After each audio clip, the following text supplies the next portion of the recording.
So hello guys and welcome to my new vlog. तो आप सभी का मेरे इस छोटे से प्यारे से चैनल पे स्वागत है, जो कि इन फ्यूचर बहुत ही ज़्यादा बड़ा हो जाएगा।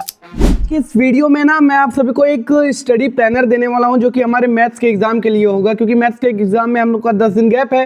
तो इस 10 दिन में आपको कैसे क्या पढ़ना है और कैसा पढ़ना है कि जिससे आप 90% 95% प्लस स्कोर कर सकें ईजिली।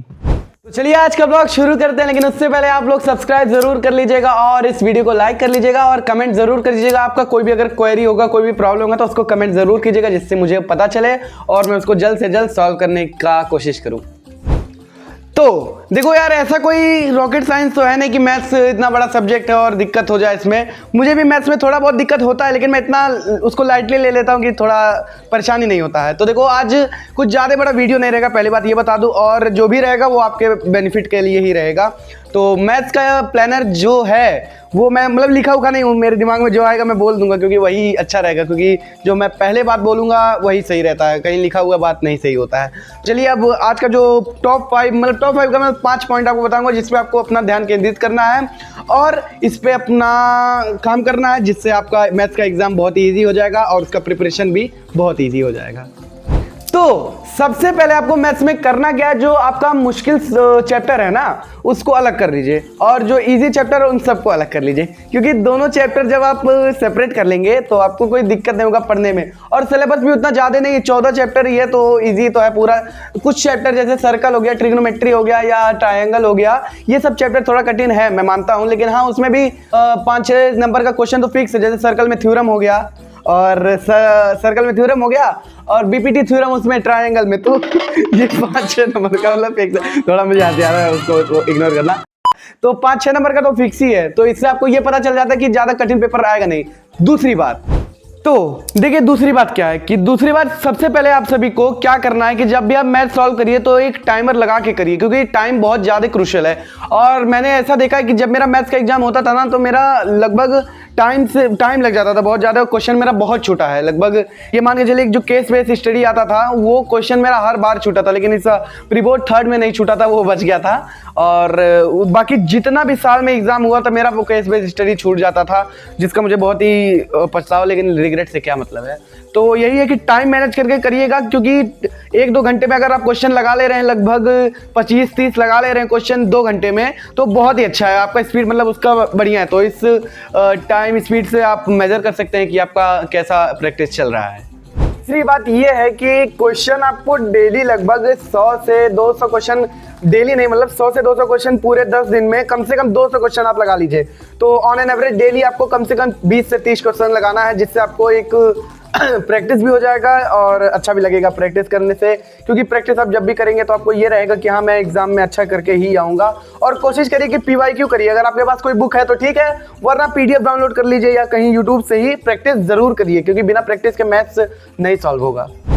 चौथी और सबसे महत्वपूर्ण बात, मतलब 5वीं भी महत्वपूर्ण है लेकिन चौथी सुन लो, कि इस समय अपने टीचर को मत बदलना, कि जिस टीचर से आप पहले पढ़ रहे थे उसी टीचर से ही पढ़ना। अब इस समय चेंज करने का कोई फायदा नहीं है, क्योंकि साल भर जिससे आप पढ़ने आ रहे हो वो आपको बेहतर पढ़ाएगा जो इस समय इस पर स्विच करोगे। क्योंकि हाँ देखो, इस समय सब टीचर पढ़ाएंगे और सब टीचर बहुत अच्छा पढ़ाते हैं, लेकिन ये है कि आपको आदत जिसका पड़ गया होगा उस चीज़ का तो आपको अच्छा ही लगता होगा, क्योंकि आप लोग जानते ही हो जिस चीज़ की आदत लग जाती है उसके बिना ना तो आप रह सकते हैं और ना उसके अलावा कोई भी चीज़ अगर आपको मिले तो उससे आप खुश रहते हो। तो यही बात है, तो जिस चीज़ से आदत है, मतलब जो टीचर से आदत है आपको उसी से पढ़ना और उससे ही अपना बेस्ट देने की कोशिश करना।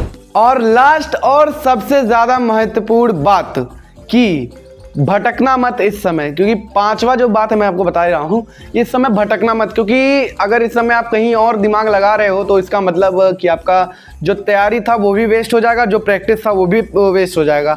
आपका 4 पेपर निकल चुका है, इंग्लिश, हिंदी, साइंस और सोशल साइंस, तो ये पेपर निकल चुका है। बचा आपका मैथ्स और IT, अगर आपको ऑप्शनल है तो।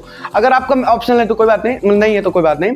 तो बचा है आपका मैथ्स, मान के चलिए एक ही एग्जाम आपका बचा है, तो इस पर आप अपना ध्यान केंद्रित कर लीजिए, क्योंकि अगर इस समय अगर आप भटके ना तो भाई पूरा परसेंटेज डाउन हो जाएगा। और ज़्यादातर बच्चों का मैथ्स तो परसेंटेज डाउन नहीं करता, हिंदी करता है, तो हिंदी अब टल गया, अब आया है मैथ्स। तो मैथ्स में एकदम जोर दे दीजिए और मैथ्स में 100/100 का एम, जैसे कि शोभित भैया अपने शोभित सर तो वैसा बोलते हैं 100/100, और फिजिक्स वाले सर भी बबुआ सर, ऋतिक मिश्रा सर तो वो भी बढ़िया अपना बोलते हैं। जिस टीचर से आपको अच्छा लगे ना भाई उनसे पढ़ो, कोई दबाव नहीं किसी से, क्योंकि आपका मर्जी, आपका मोबाइल, आपका पढ़ाई, आपका सब कुछ और आपका पूरा लाइफ है, तो आपको ही डिसाइड करना है क्या करना है क्या नहीं करना है।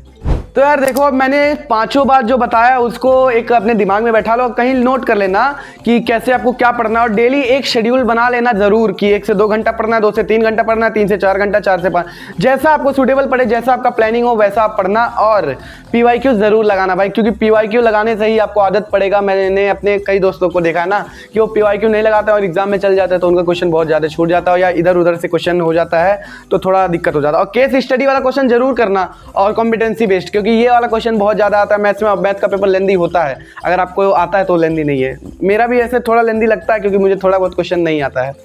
अब इस ब्लॉग को मैं खत्म करता हूं, लेकिन मैं नहीं खत्म हो रहा हूं। तो आप लोग को कोई भी क्वेरी हो तो मुझे कमेंट में ज़रूर बताइएगा। बाकी कोई टेंशन लेने की ज़रूरत नहीं, मैथ्स का एग्जाम वैसे ही जाएगा जैसे आता जा रहा है, जाता जा रहा है। और इस ब्लॉग को मैं अब एंड करता हूं और आपके साथ नए ब्लॉग में मिलूंगा। तब तक के लिए आप लोग अपना ध्यान रखिएगा। मैं चलता हूं। Thanks for watching, love you all and bye bye.